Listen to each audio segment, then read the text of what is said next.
Hello, everyone. My name is Virgil Edwards. You are listening to the Verge podcast. As always, you can follow me on Twitter at _Verge_, the official Twitter account for the Verge podcast. And you could also check out my blog, theirvinpatriot.blogspot.com. Today we are recognizing Martin Luther King Jr. Day, but we shouldn't. We shouldn't celebrate this day because we've not lived up to our expectations. We've not lived up to the legacy set forth by Martin Luther King Jr. We have failed in probably every measurable way to gauge any sort of unity, any sort of equality for everyone in this country. Perhaps in 2017, more now than ever, has our society in America been divided into so many segments, into so many groups, into so many classifications, all orchestrated by our government,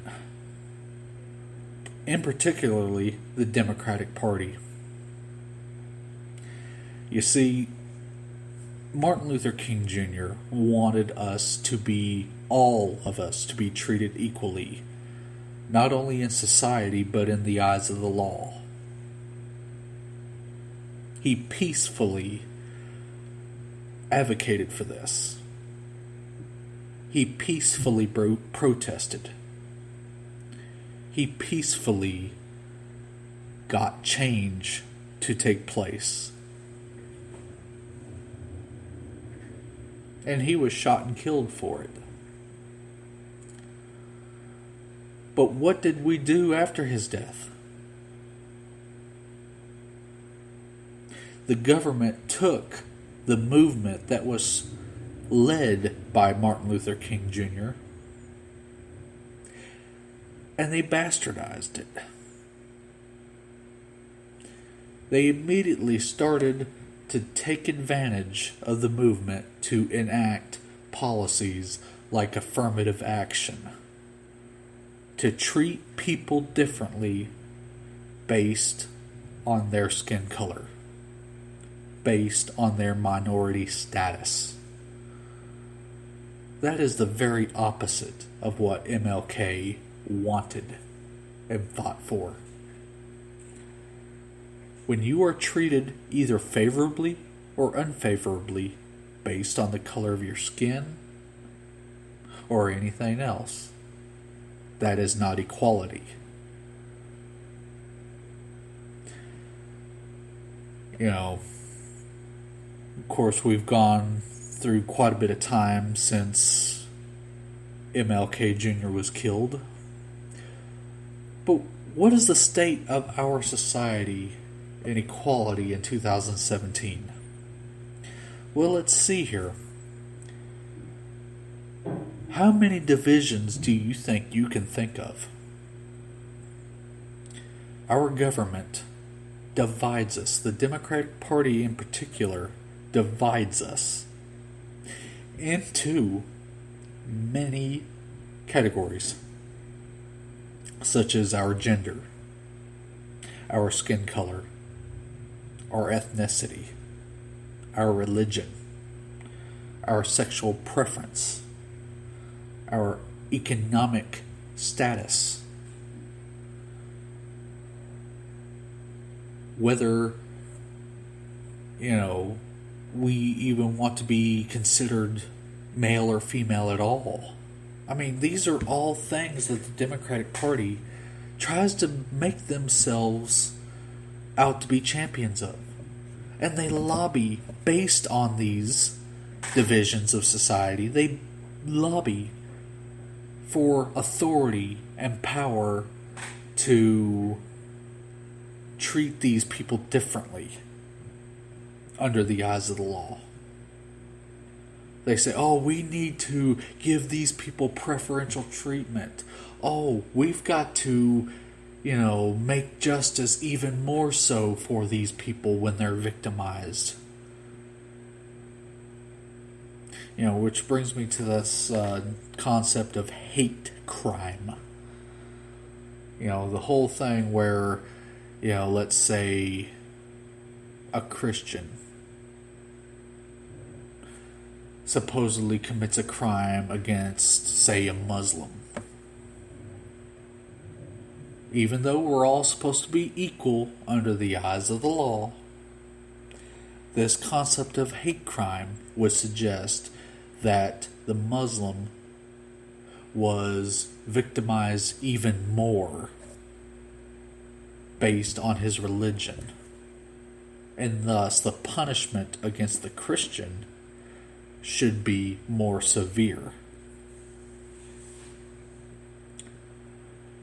Or if a white guy victimizes a black man, the white guy under the hate crime would be subjected to harsher punishments. But that is not what Martin Luther King Jr. fought for. He fought to keep us all equal under the eyes of the law. Can hate crime actually accomplish equality? The answer is unequivocally no. Absolutely not. We sit here in 2017, having seen the events of the last 2 years with this Black Lives Matter movement. We've seen cities burned, private property destroyed, police officers killed just for being police officers. That's not what Martin Luther King fought for. That's not what MLK Jr. risked his life every time he went out in public and ultimately ended up being shot and killed. That's not what he fought for. He didn't fight for Black Lives Matter. No, he stood for all lives matter. He stood for the principle that no individual should be treated any differently.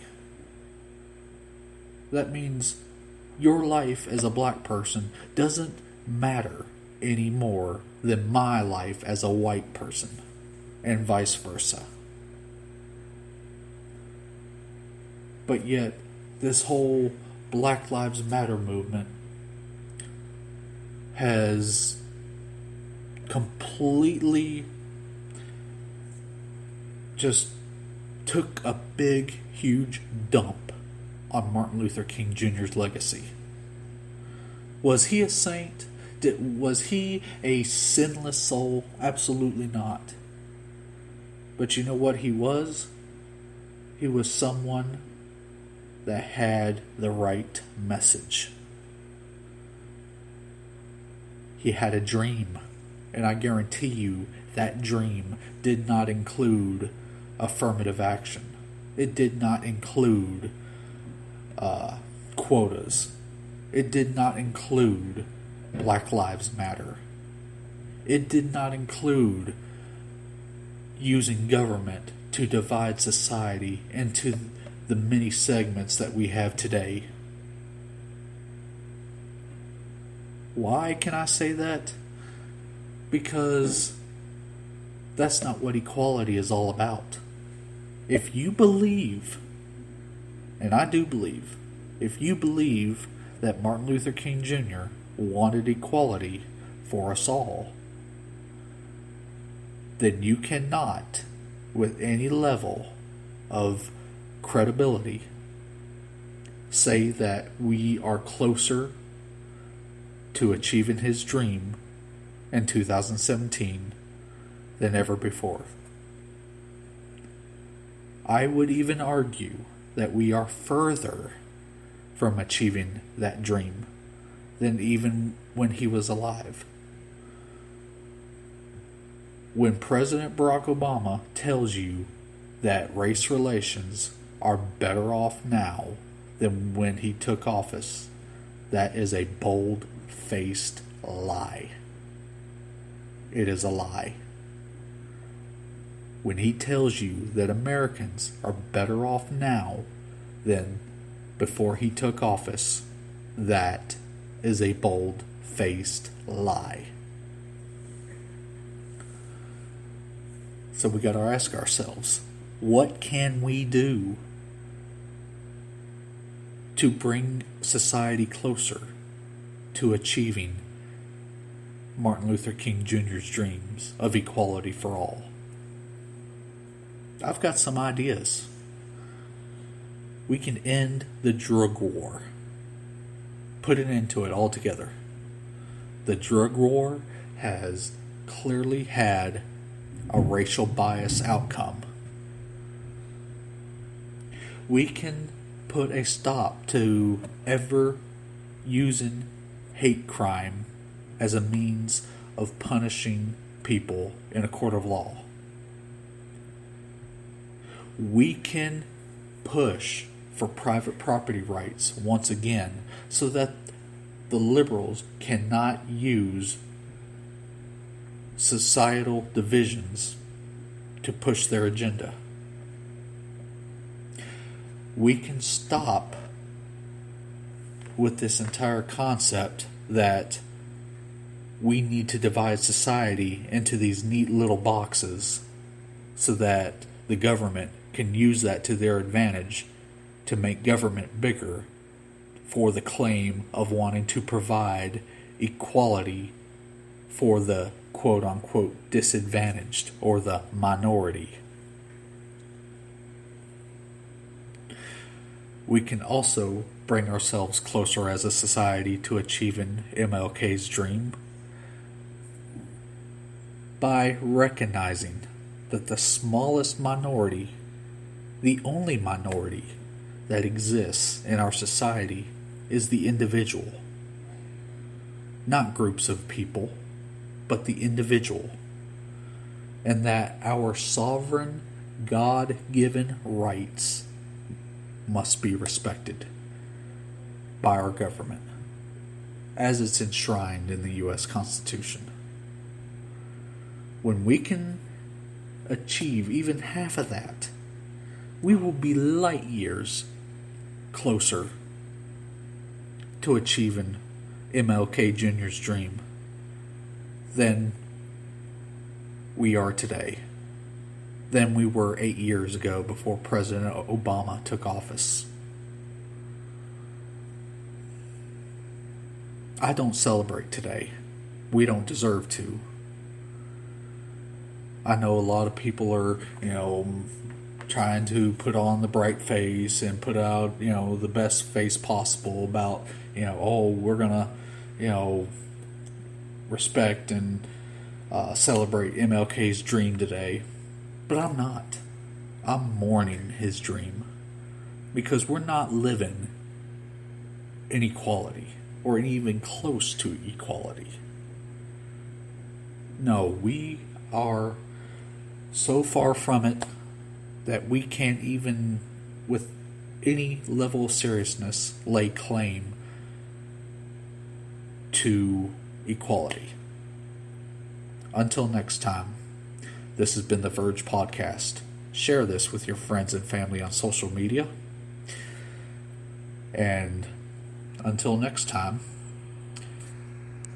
stay on the verge of intelligence and keep from the brink of ignorance.